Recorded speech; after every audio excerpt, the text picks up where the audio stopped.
Bienvenue au club avec ce mardi le metteur en scène et directeur du Théâtre de la Colline à Paris, Wajdi Mouawad. À voir jusqu'au 30 décembre dans son théâtre, la racine carrée du verbe être, sa nouvelle pièce, la plus libanaise peut-être, qui revient sur la tragédie de l'explosion du port de Beyrouth, évoque l'exil et imagine les multiples destinées de Taliani et sa famille. Puis 12h50, le metteur en scène nous ouvre grand les rayons de sa bibliothèque. Des pièces de Sophocle à une littérature de l'exil, Wajdi Mouawad évoque avec vous les livres qui l'ont marqué, mais aussi écrire pour le théâtre. Il est dramaturge et tenir un journal, c'est ce qu'il a fait pendant les nuits du confinement. Le récit s'intitule Paroles tenues et il paraît aujourd'hui chez Actes Sud. Une émission programmée par Henri Leblanc et préparée par Anouk Delfino. La guerre civile, 75-90, c'est le point de départ, l'élément fondateur et déclencheur. Pour de nombreuses familles libanaises, le choix s'est alors posé, partir, le temps que ça se calme, ou rester. Mais rester pourquoi ? Et partir pour aller où ? Vous revisitez, Wajdi Mouawad, dans cette nouvelle pièce, ces différents scénarios à partir d'une famille sur 3 générations. La pièce s'appelle La racine carrée du verbe être, extrait. Par exemple, dans certains livres de vulgarisation, on trouve cette idée qu'un électron a la faculté d'être à la fois là et là. Qu'est-ce que ça veut dire ? On prendra le temps d'étudier le phénomène de superposition quantique auquel cette image renvoie, mais commençons par la regarder depuis notre dimension. Comment un électron peut-il être à la fois là et là ? Une légende orientale affirme que pour qu'un oiseau soit au soleil, il faut que simultanément il soit dans l'ombre. Comme si la condition pour que l'oiseau soit là, c'est qu'il soit au même moment à l'autre bout de l'univers. On pourrait appeler ça la théorie du flipper. Une présence au point A n'est possible que par sa présence simultanée au point B. La physique classique nous a habitués au lien de causalité. Si je suis là, c'est parce que je ne suis pas là-bas.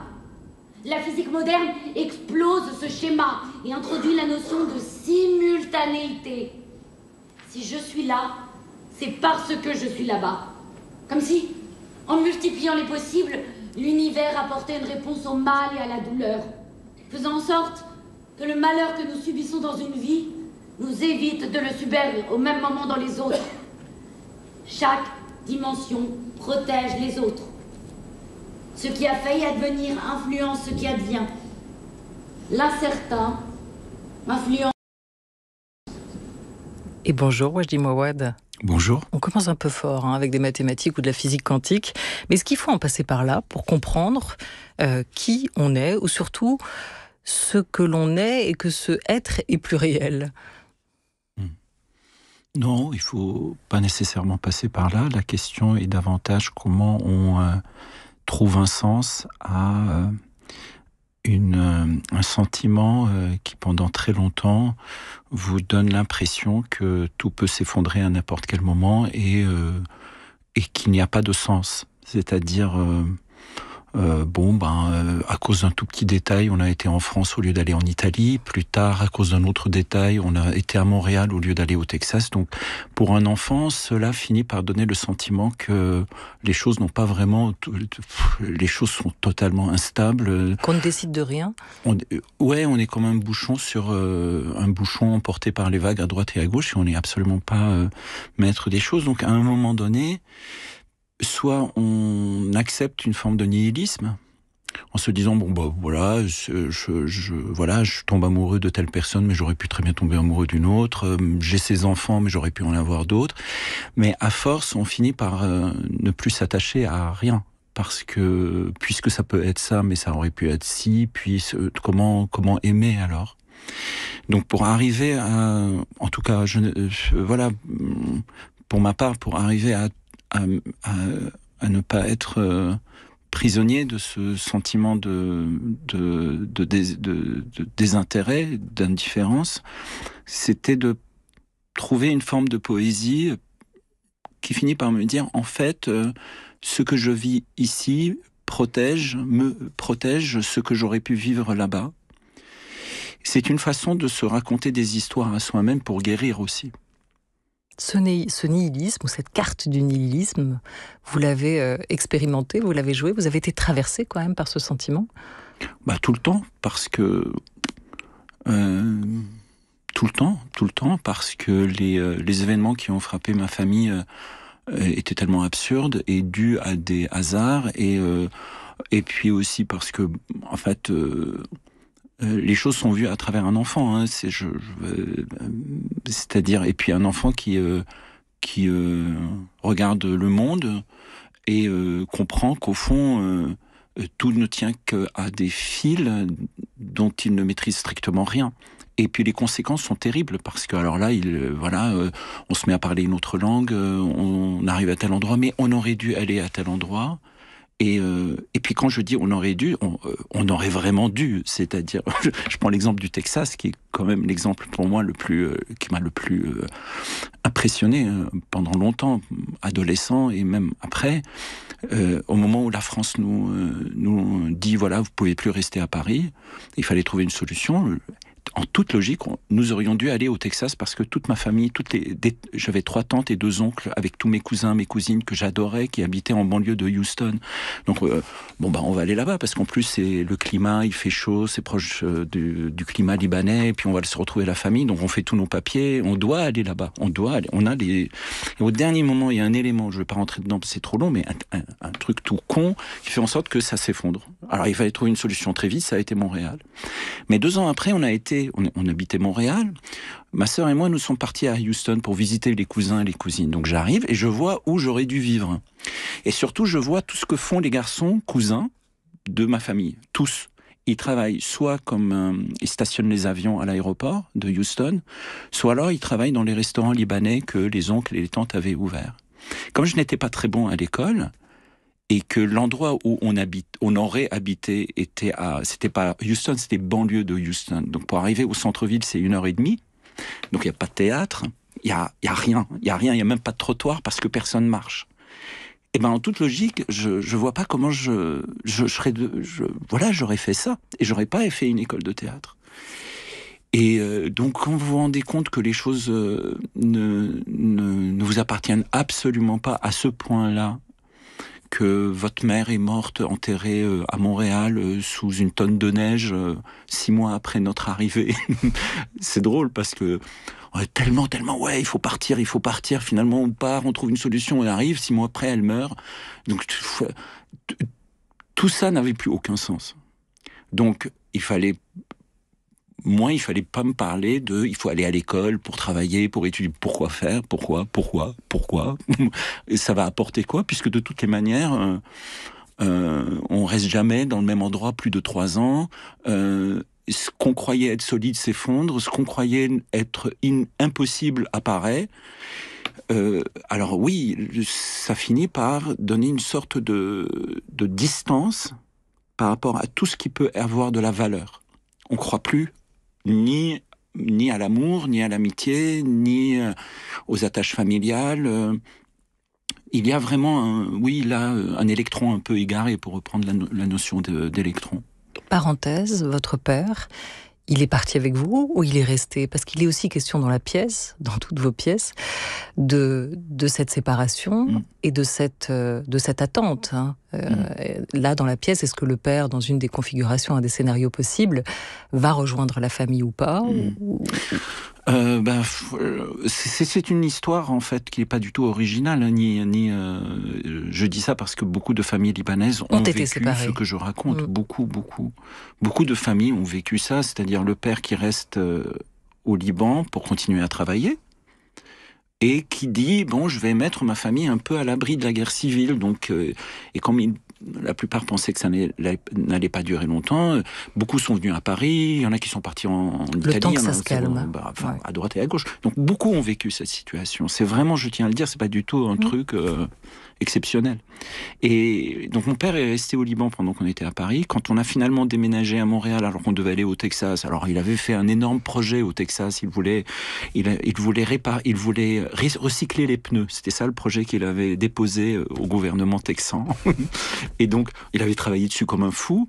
Et finalement, ça s'effondre, donc on n'y va pas. Il essaye de présenter le même projet à Montréal, mais ça marche pas trop. Donc on arrive à Montréal, il reste au Liban, mais jusqu'à la mort de ma mère. Donc là, il décide de revenir, mais après, quand il revient, il reste 3 mois au Québec et 3 mois au Liban. Il fait des allers-retours jusqu'au moment où il est devenu un peu plus âgé, où il a arrêté de faire ses allers-retours au Liban et il est resté au Québec chez ma sœur, en fait.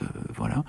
Et donc, mais c'est vraiment une histoire complètement phagocytée par cette guerre civile et par la crise économique qui a suivi la guerre civile. Parce qu'on parle de la guerre civile, mais il y a la crise économique au Liban qui s'en est suivie, qui a fait en sorte que beaucoup de Libanais, certains, par exemple de mes familles texanes, les parents sont revenus, les enfants sont restés au Texas, parce que beaucoup se sont remariés avec des Américains, etc. Bon, voilà.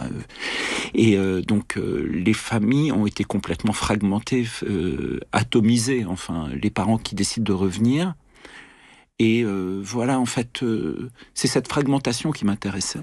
Le champ des possibles, vous visitez, vous imaginez différents scénarios à partir d'une famille sur 3 générations. Taliani, qui a votre âge, Taliani comme l'italien, environ 54 ans, et que vous interprétez sur scène en partie parce que les rôles tournent et les identités changent. Taliani, il est tour à tour chauffeur de taxi à Paris, neurochirurgien en Italie, peintre au Canada, vendeur de jeans au Liban, condamné à mort aux États-Unis. Et puis il y a Leila, sa sœur, Nabil, son frère, son père mourant, les petits-enfants aussi.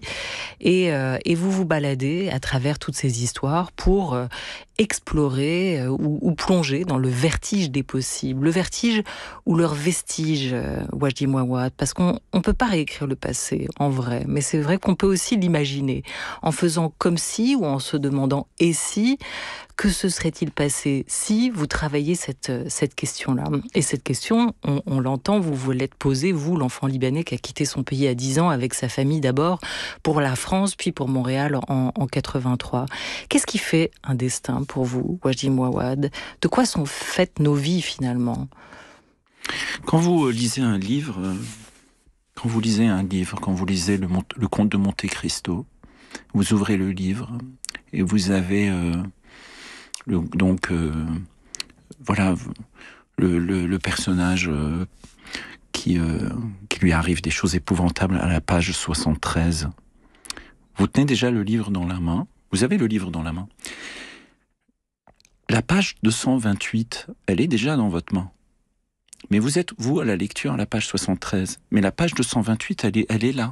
Mais moi, je vais la lire. Mais vous allez la lire. Vous allez vers la page 228. Alors, est-ce que la page 228 de votre vie est écrite? Est-ce que nous sommes des romans?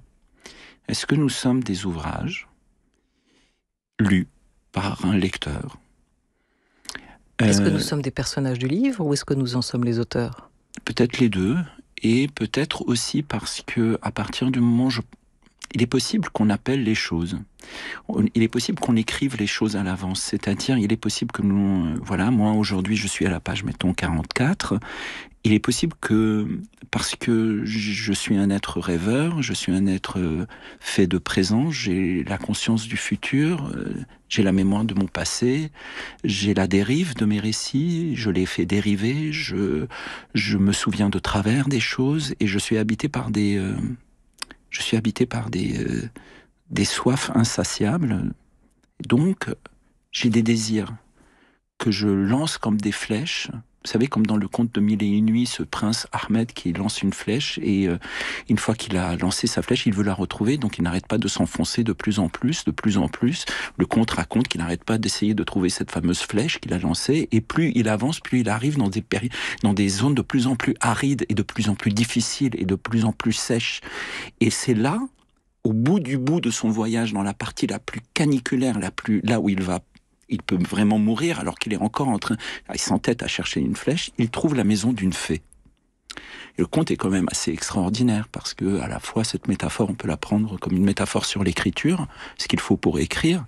On lance une flèche et on se met c'est quand même génial parce que pourquoi lancer la flèche si c'est pour aller la chercher? Mais si on la lance pas, on se met pas à la chercher. Mais c'est la même chose aussi avec nos vies, c'est-à-dire qu'on a un désir comme une flèche que l'on lance. Donc il y a quelque chose, il y a une direction qu'on prédestine, et puis on se met en quête de cette flèche, et c'est parce qu'on s'entête, et parce qu'on dévie pas, qu'on pense par nous-mêmes peut-être, qui fait qu'au bout du compte, dans des périodes les plus arides, on trouve une fée. Et ça, j'arrive à croire à cette manière de vivre, qui est portée par une forme de projection à la fois de soi, mais de son propre désir vers l'avant, et dans une quête qui est presque paradoxale. C'est lancer cette flèche du désir pour la chercher en vain, pour arriver dans cette période, dans cette zone un peu aride. C'est peut-être ça ce qu'on appelle inventer sa vie et ne pas se soumettre aux lois répétitives du quotidien. Pourquoi vivre ne semble pas nous suffire, semblez-vous demander dans Racine carrée du verbe être. Votre pièce à voir actuellement au Théâtre de la Colline, Wajdi Mouawad, vous êtes notre invité jusqu'à 13h30.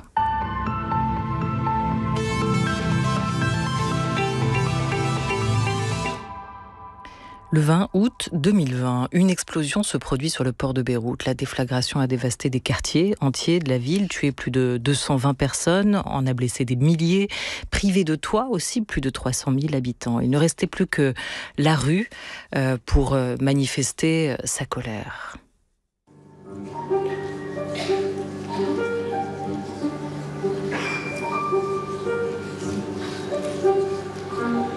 En cet été resplendissant, la jeunesse libanaise a levé vers la génération de ses pères son front de taureau. La police libanaise a de nouveau chargé les manifestants sans parvenir à les refouler au-delà du Parlement. Des incendies ont été allumés un peu partout, bloquant les artères principales. Si le fracas est assourdissant, Beyrouth tremble suite à la double explosion dont le bourdonnement infernal résonne toujours dans la tête de chacun.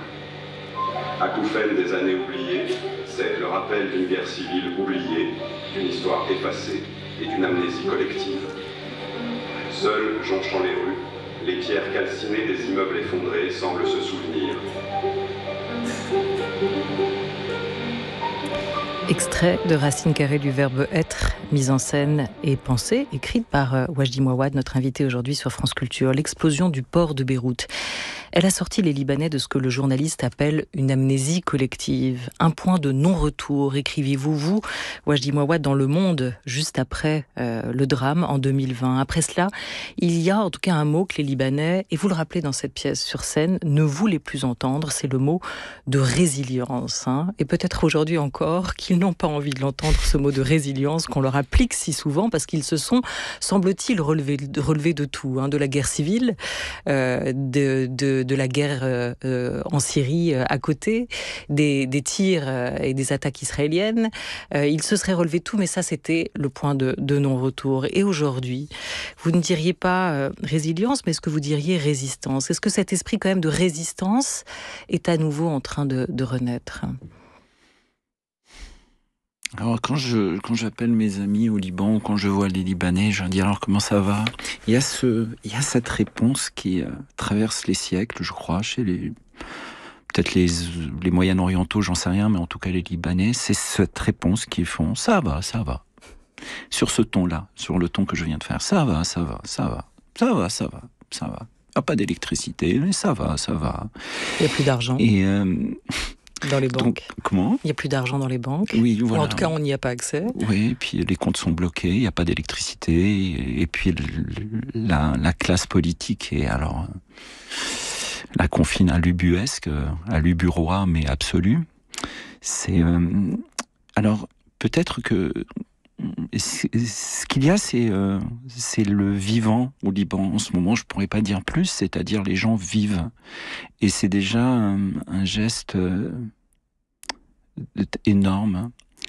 Et cette vie, cette résistance pour vivre et de continuer à être dans cette relation de partage, d'entraide, d'accompagnement dans le quotidien, d'envoyer les enfants à l'école, d'enseigner aux enfants, de créer quand même, de faire des spectacles et quand même, vous voyez, c'est quand même quelque chose d'assez, c'est des tout petits détails, mais elles ont vraiment leur importance.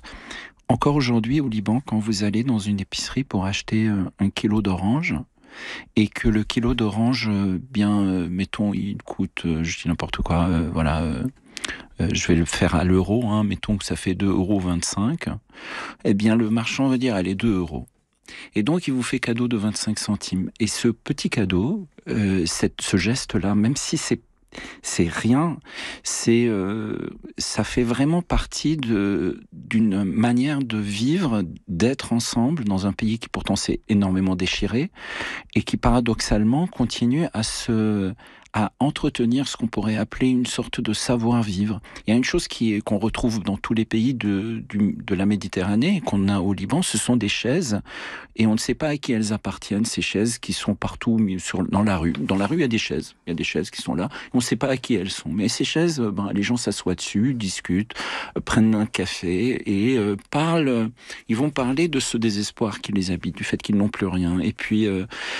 Et donc il y a mais je dirais qu'aujourd'hui, ce qui est peut-être le plus difficile pour les Libanais qui vivent au Liban, c'est la crainte d'avoir le sentiment que le Liban, l'existence même du Liban est en danger et pourrait disparaître. Et ça, c'est quelque chose qui crée une sensation de terreur parce que le Liban est entre les mains d'hommes politiques qui sont absolument indigents et qui n'ont aucune pitié de leur propre population. Cette explosion, elle est en tout cas plus que le décor, plus que la toile de fond de cette nouvelle pièce, de cette histoire que vous nous racontez, Wajdi Mouawad, et plus qu'une énième tragédie. Avec cette pièce, vous avez tenté de mettre des mots pour la raconter, ces fameux mots qui vous manquaient en 2020. Et il s'agit d'essayer de comprendre ce qui se joue là, et ce qui existe encore, ce qui vit encore au Liban, et ce que vous avez peut-être définitivement perdu. France Culture, il est 12h23.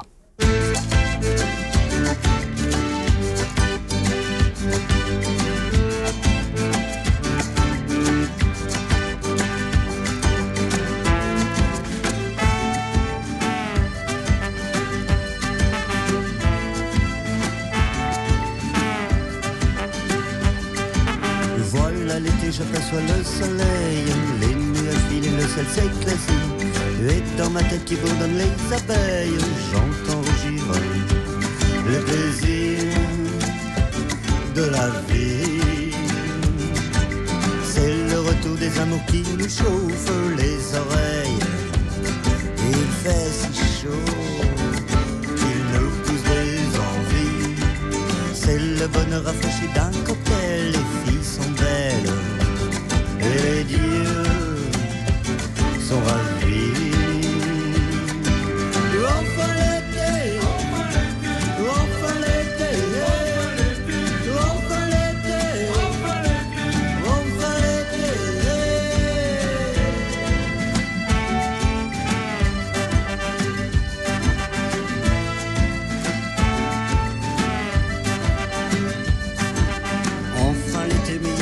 Plus d'argent, le tout Paris se transforme en phobie. Le métro sud tout devient purulent dans ses souliers. Le passager abruti a dit boîtier qui s'exprime violemment. Il y a plus d'amis, les voisins sont partis. L'été Paris c'est plutôt relaxant. On rêve de plage et la Seine est jolie.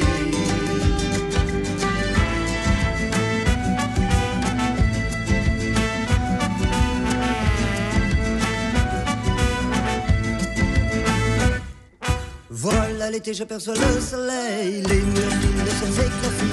C'est le bonheur rafraîchi d'un cocktail, les filles sont belles et les vieux sont ravis. Voilà l'été, enfin l'été, toujours l'été, encore l'été.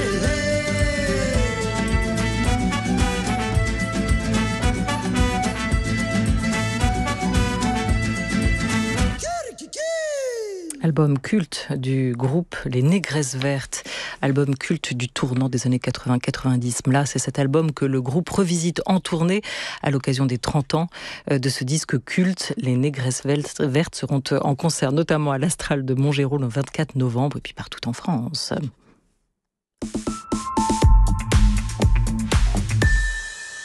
Avec nous aujourd'hui, le metteur en scène, dramaturge, directeur du Théâtre de la Colline, Wajdi Mouawad. On n'a pas parlé ensemble de l'importance de la diaspora. Et vous disiez à l'instant, Wajdi Mouawad, que restera-t-il du Liban ? Est-ce qu'il restera quelque chose ? Est-ce que le Liban peut complètement disparaître, voire s'effondrer ? Mais est-ce qu'en fait, le Liban, ce n'est pas, en tout cas c'est ce que je comprends aussi de votre pièce, est-ce que le Liban, ce n'est pas tout simplement les Libanais, où qu'ils soient? C'est vrai, il y a 14 millions de Libanais hors du Liban et 4 millions au Liban. Et les 14 millions de Libanais qui sont hors du Liban gardent un lien tout à fait mystérieux et indéfectible à ce pays, tout en s'inscrivant pourtant de façon très très forte et très profonde dans les cultures où ils s'inscrivent, que ce soit au Mexique, au Brésil, où il y a une énorme communauté, en Afrique, en Côte d'Ivoire, ils sont extrêmement nombreux dans les pays dans les pays arabes, enfin partout, en Roumanie, enfin vous les retrouvez partout. Et il y a toujours, par exemple, le rapport à la nourriture qui est absolument crucial chez les Libanais.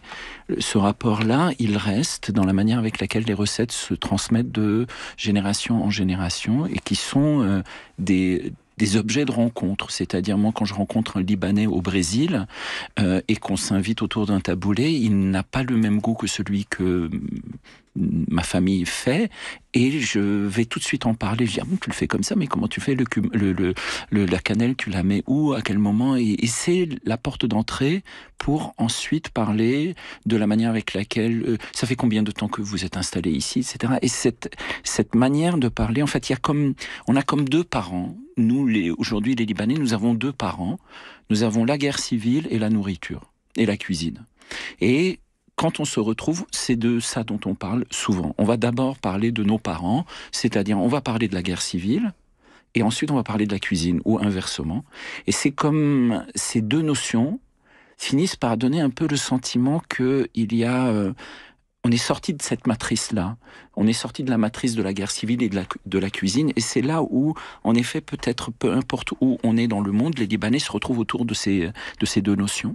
Est-ce qu'on écrit mieux le Liban vu de loin quand on en est séparé? Est-ce qu'on raconte mieux, éprouve mieux la libanéité aussi quand on en est loin, quand on est exilé? C'est peut-être une des questions à laquelle vous répondrez dans un instant. Wajdi Mouawad, vous restez avec nous puisque vous êtes aussi l'invité de notre book club. Sébastien Ten, bonjour.